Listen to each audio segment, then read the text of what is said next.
first federally recognized urban work college, rewriting all of the college's fundraising, and being recognized as HBCU of the Year. Dr. Sorrell is known for his visionary leadership and his courage. He has been named HBC Male President of the Year 3 times, one of the world's 50 greatest leaders by Fortune magazine, and one of America's 10 most innovative college presidents by Washington Monthly. While Dr. Sorrell has won many, many awards throughout his career, the honor that has meant the most to him was being named Father of the Year for the city of Dallas, where he calls home and where he lives with his wife and his 2 children. Today, my friends, you are in for a treat. You will feel challenged, blessed, and maybe even convicted by Dr. Sorrell's message. Let's welcome to the stage one of the most decorated presidents in college in higher education today, Dr. Michael Sorrell.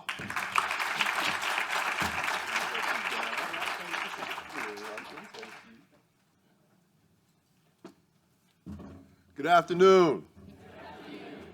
That was decent, but I think we can do better. Good afternoon. Good afternoon. It is a pleasure to be here with you today. Now, we have a slight problem. I have far too much energy to stand behind a podium. So we're going to ad-lib, and we're going to get a microphone, and we're going to walk around. Okay?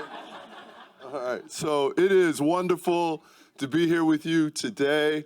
I have so much respect for the work that Michelle and I do on a daily basis. It is challenging to be in the higher education space because this is a space that is radically changing.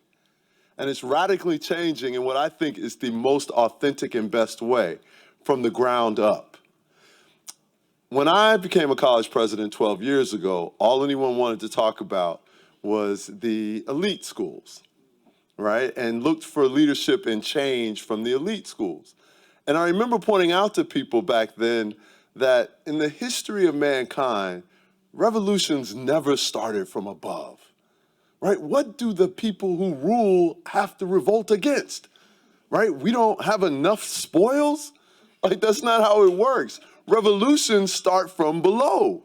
They start from small, disaffected groups of people who look around and say, I've had it.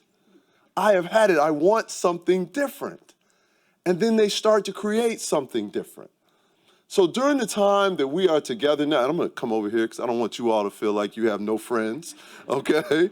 And first of all, let me just say to all my scaling partner friends, it is wonderful to see you guys. You know, this is a wonderful, those of you who don't know, we're part of a Gates group. We meet 2, 3, 15 times a year, is it?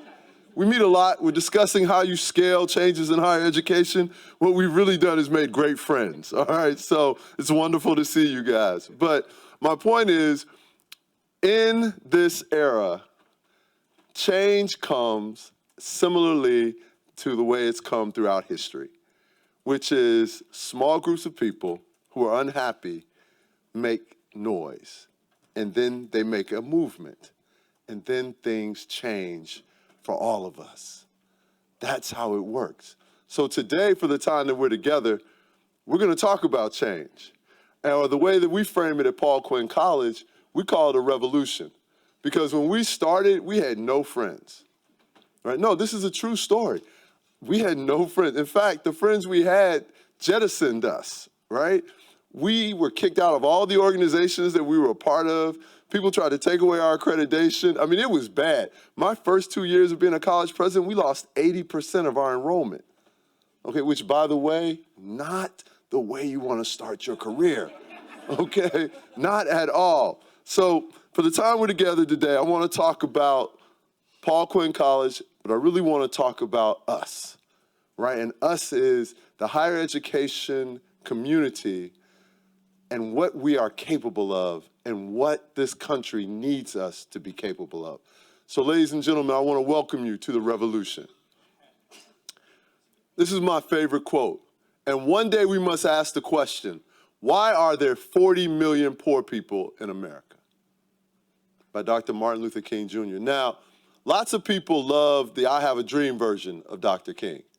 I actually love the Poor People's Campaign version of Dr. King, because that was Dr. King who looked around and said, I thought I fought the right war, but I fought a battle in a war that was much bigger than what I saw, and then changed to fight the real fight, which is addressing poverty. 40 million Americans live in poverty in the richest country in the world. The only reason that exists is because we allow it to exist. And if we want to change it, then all of us have to dedicate ourselves to changing it. And that's what we talk about every day at Paul Quinn College. We believe America is at war against its future. This is a real picture. This is a real picture of how some people in our country live. I could tell you that it's partially a real picture of the way some of my students live. And I know that because I've been to their homes. Right? I'm not one of those college presidents that sits in my office and writes papers and goes to conferences, although I do go to this conference. But it's summertime. My students aren't here right now. Right? But my point is, I know the lives my students lead because I've helped recruit them. I've been to their high schools. I've walked the streets of their neighborhood, because I don't know how you're supposed to lead people that you don't know. Right? I mean, is it the theory of leadership? I mean, I went back and got a doctorate as a sitting college president, in part because I realized that I was president of a college where the only thing I shared in common with my students was that the majority of them were black. Right? I grew up in a very upper middle class, affluent life. I got 3 degrees in 10 years. I worked because that's what you needed to do to build your resume. But I was charged with taking care of students who come from Pell Grant backgrounds, who come from some of the most difficult places in this country. And I had a theory of what their lives were like, but I didn't understand what it meant to work full-time, go to school full-time, have a family. That is hard, right? And we were asking the wrong questions. The question we should have been asking is, why do we force people to go to school that way? Why do we think that's okay? But I would not have known that until, frankly, I was stressed out all the time. I felt as if I was doing a horrible job being a college president. I felt as if I was doing a horrible job being a husband. I felt like I was doing a horrible job being a parent, which is kind of ironic when I won Father of the Year, because I thought I was sucking it up as a dad, right? So the point is, you have to be able to walk in people's shoes, but first you have to know their shoes, right? This is too much of our reality in this country. So our students are poor.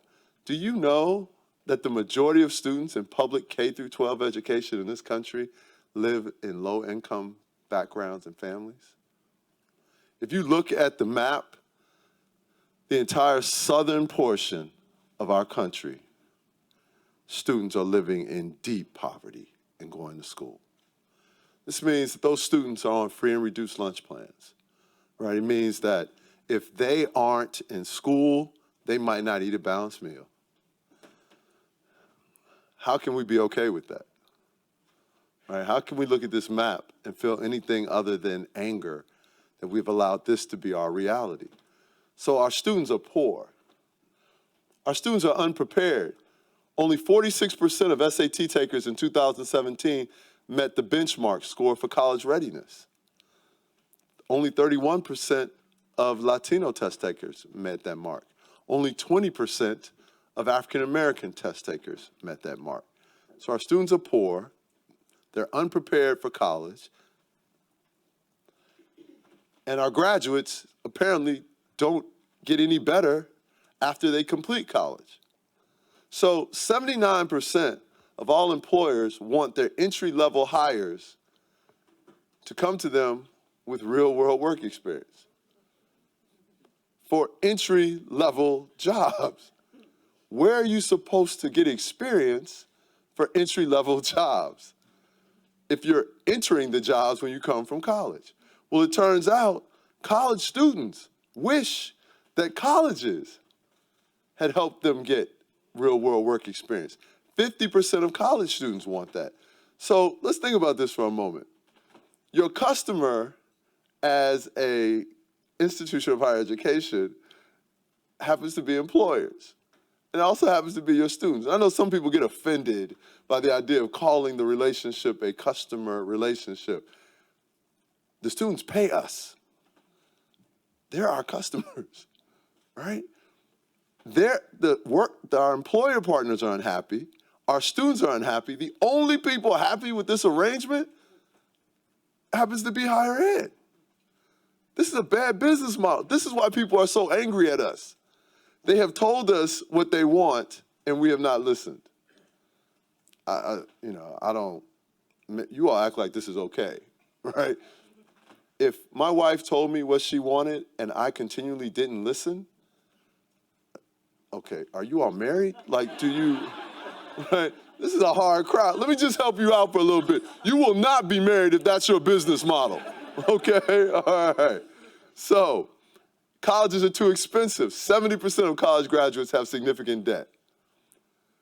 44 million Americans have debt that totals $1.5 trillion.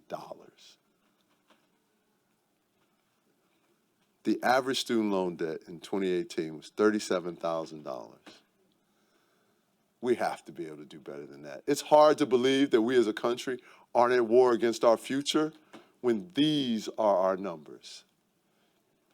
So here's the thing, the cavalry isn't coming. Well, this made a lot more sense before this weekend when Robert Smith just decided to play Daddy Warbucks, right? But the point with this is this, billionaires, and this is just 2017, billionaires made so much money that they could have ended extreme poverty 7 times over. And yet extreme poverty still exists. Now, we're not talking about they had to give all their money away. All they had to do was just give 2017's earnings away, and extreme poverty would have been ended. And yet, poverty still exists. So we go back to the Dr. Martin Luther King quote. At some point, we have to ask ourselves, why are there 40 million people living in poverty when we could fix it? But if the people who have the financial resources choose not to address this issue, then maybe it's incumbent upon the rest of us to do so. So, welcome to Paul Quinn College and the Quinnite Nation. This is Jasmine Norman. She is an amazing student at our college. She was number 2 in her high school class in Memphis, Frederick Douglass High School. And about every other year, we invite a group in from Dear World, and they do this exercise where you write down messages on your body that you want people to know about you. She wants everyone to know that she's a rose that grew from concrete. Now, you all missed the whole marriage thing, so I'm guessing this is not a Tupac crowd either, right? So for those of you who don't know Tupac, he was a rhythmic American poet, okay? He wrote poetry that sometimes vacillated between rage and just jamming party tunes, okay? But he wrote this amazing book of poetry that talked about roses that grow from concrete. At Paul Quinn College, we exist, schools like ours exist, because we understand that roses do grow from concrete. They just shouldn't have to, right? They just shouldn't have to. We also understand this about roses. Every rose does not bloom on the first day of spring, but it doesn't mean that that rose won't be brilliant. Jasmine Norman is a brilliant rose who grew from concrete. And what she's telling you is she's owning her story. She's telling it to you herself. So one of the things that we believe at Paul Quinn College is we think that institutions of higher education should turn themselves outward and address the needs of the day. At Paul Quinn College, 85% of our students annually are on Pell Grants. 70% of those students have 0 expected family contributions. 40% of our students come from outside the state of Texas. 23% of our students are Latino. And people are always surprised about how many Latino students we have. 2 things about that. One, we are in Texas. Right? And for those of you who might have gone to high school in Texas where they don't teach real American history, you will catch that later, okay? All right? Texas was Mexico, okay? So the only way we wind up without a significant number of Latino students if we just tell Latino students, you can't come to school here. And we would never do that. I used to tell this joke that HBCU stood for Hispanic, Black, and Caucasian University. Told the joke to a group of people who didn't appreciate it. The only reason I got out alive is because I was bigger and faster than they were, all right? But my point is, we are institutions that have always welcomed everyone, all right? The only way you could have schools back at the end of slavery was you had to depend on other communities because we weren't allowed to read, write, own property, gain wealth. So who was going to help establish our schools? Who was going to teach? We have always been models of diversity. That doesn't change. So we're proud of who we are. But when your students are poor, when they come from disaffected communities, then you fight the fights that those students need you to fight, right? And that's what we have done. That's what we think higher ed should do. So here's the thing. When your students come from poverty, you can fight the edges of poverty, right? Which is what we started out doing. We turned our football field into a farm because we were in a food desert. And we thought students should have access, communities should have access to food. And, you know, by the way, people always get really fired up about that. And they're like, oh, it was so brave of you to cut football. We lost every game, right? Like our football team wasn't on national TV. We weren't producing any any NFL draft picks. In fact, the really horrible part about this is our largest customer are the Dallas Cowboys. So the reality of it is we have put more kale in the NFL than we ever put players, all right? And that says something. But we fought that fight. We also then turned around and had to deal with the environmental justice issue. Because in case you don't know this, when you are in under-resourced communities, that's where people put all the bad stuff.